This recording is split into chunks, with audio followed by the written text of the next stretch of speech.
안녕하세요 여러분, 상담심리사 뽀유예요. 구독과 좋아요, 알림 설정 부탁드릴게요.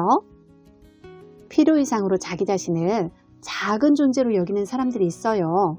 나르시시스트 입장에서는 그런 이들과 함께하는 게 신나고 즐겁죠.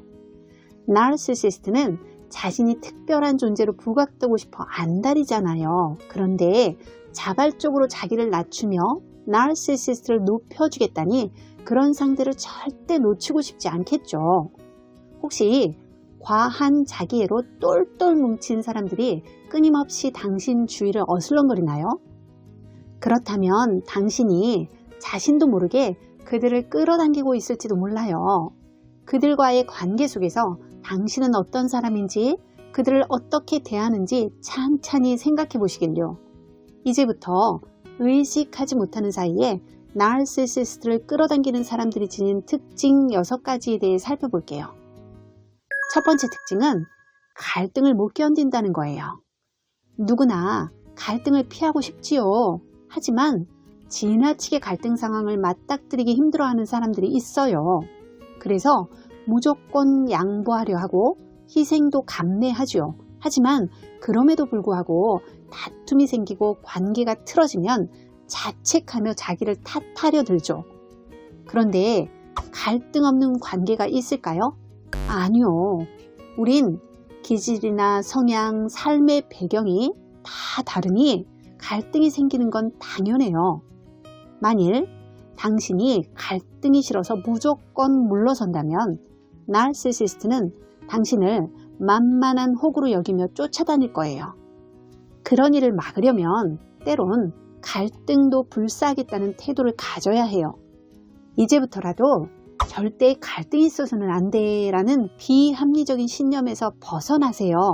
그리고 필요한 상황에서 싫으면 싫다, 아니면 아니다 라는 표현을 해보자고요. 나르시시스트를 끌어당기는 사람들의 두 번째 특징은 주목받기를 꺼린다는 거예요. 내향적이든 외향적이든 모든 사람에겐 스포트라이트를 받고 싶은 심리가 기본적으로 내재되어 있죠. 그런데 이런 보편성을 거스르면서까지 주목받는 걸 불편해하는 사람들이 있어요. 이런 이들은 드러나는 행위를 했을 때마다 비난을 받았거나 남을 돕는 모습이 더 귀하다는 식의 교육을 받았을 가능성이 커요. 그러다 보니 잘난 척한다고 비난받을까봐, 이기적으로 보일까봐 전면에 나서지 않게 된 거죠. 그야말로 나르시시스트와는 정반대죠. 나르시시스트는 무대 한가운데 서는 주인공만을 고집하는데 그들은 주인공을 뒷바라지하는 무대 뒤 스텝이길 자처해요.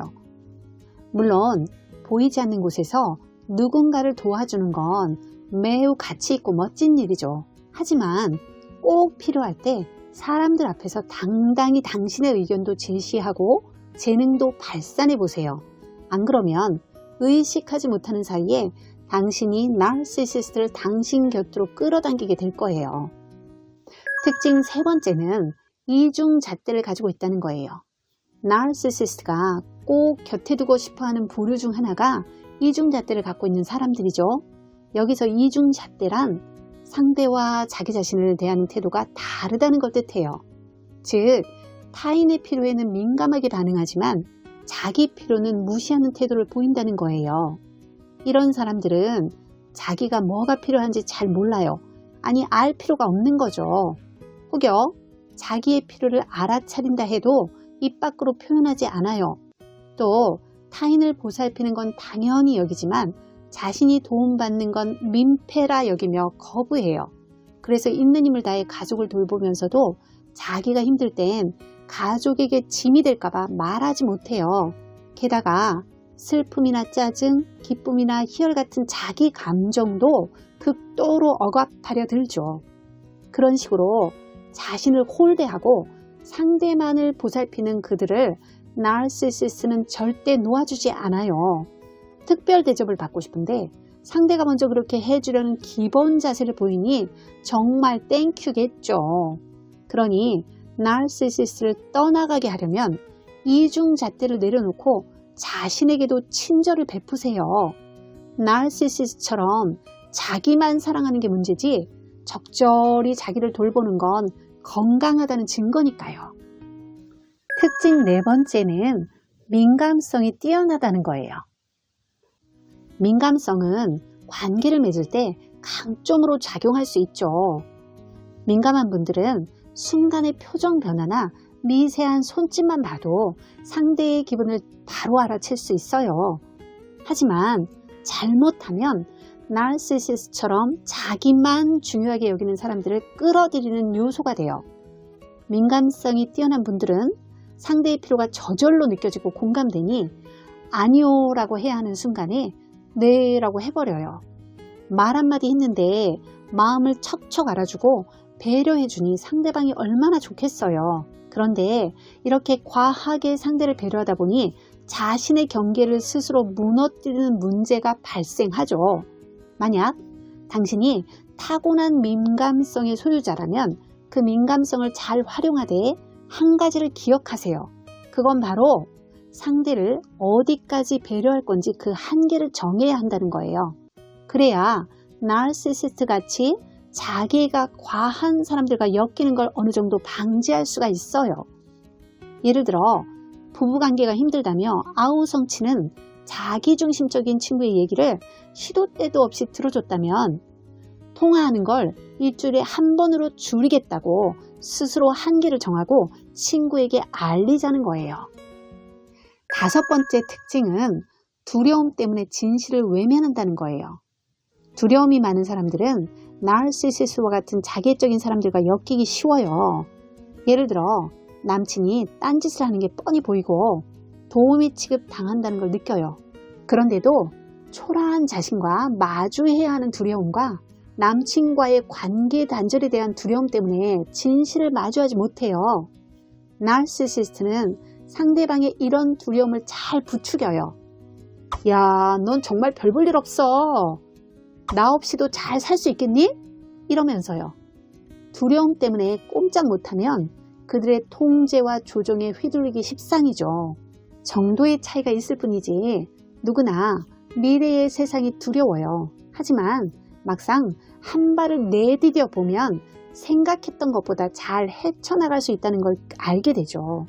그러니 이제 나르시시스트와의 관계 속에서 당당히 진실을 마주해 보세요. 그래야 이기적인 사람들이 당신을 졸졸 따라다니지 않아요. 자기도 모르게 나르시시스트를 끌어당기는 특징 마지막 여섯 번째는 인간관계에서 고립되어 있다는 거예요. 홀로 고립되면 나르시시스트에게 휘둘기가 정말 쉬워요. 나르시시스트의 가스라이팅이다 객관적인 비교의 기회까지 박탈되기 때문에 옴짝달싹 못하게 되죠. 내담자분들 중에 주변에서 네 남편 나르시시스트 같아, 너네 엄마 나르시시스트 같아, 상담 받아봐, 이런 권유로 상담을 받게 됐다는 분들이 꽤 있어요. 오래도록 당하고 살면서도 내가 부족해서 그렇겠지, 노력하면 나아지겠지 하며 참아온 거죠. 그러다가 어렵게 주변 지인들에게 속사정을 털어놓으면서 자기 상황을 객관화시키게 된 거고요. 혹시 남에게 이런 모습을 보이는 건 수치야, 내 얼굴에 스스로 침 뱉고 싶지 않아, 이런 생각으로 혼자 고립되어 있나요? 이젠 믿을 만한 관계 속으로 들어가세요. 우린 모두 속 깊은 얘기를 누군가에게는 할 수 있어야만 해요. 삶을 나누면서 당신의 상황을 객관화시켜야 해요. 그래야 나르시시스트처럼 자기만 아는 사람들과 결별할 수 있어요. 지금까지 자신도 모르는 사이에 나르시시스트를 끌어당기는 사람들의 특징 6가지를 살펴봤어요. 이런 특징을 가진 분들은 공통적으로 내가 배려하면 달라지겠지, 절대 갈등이 있어서는 안 돼 라는 등의 비합리적인 생각이 강해요. 오래도록 이런 생각 속에 살다 보면 생각은 신념이 되죠. 그리고 자기 자신을 이해하고 돌보는 데 서툴게 돼요. 이제부터라도 자신이 어떤 상태인지 정확하게 인식하고 변화를 꿈꿔보세요. 시간이 걸리겠지만 노력하면 바뀔 수 있어요. 내 곁엔 나르시시스트가 변화되길 바라지 말고 당신 자신부터 변화를 시도해보세요. 당신의 생각과 태도를 바꿔서 그들과 엮이는 걸 좀 줄여보자고요. 상담심리사 뽀이였습니다.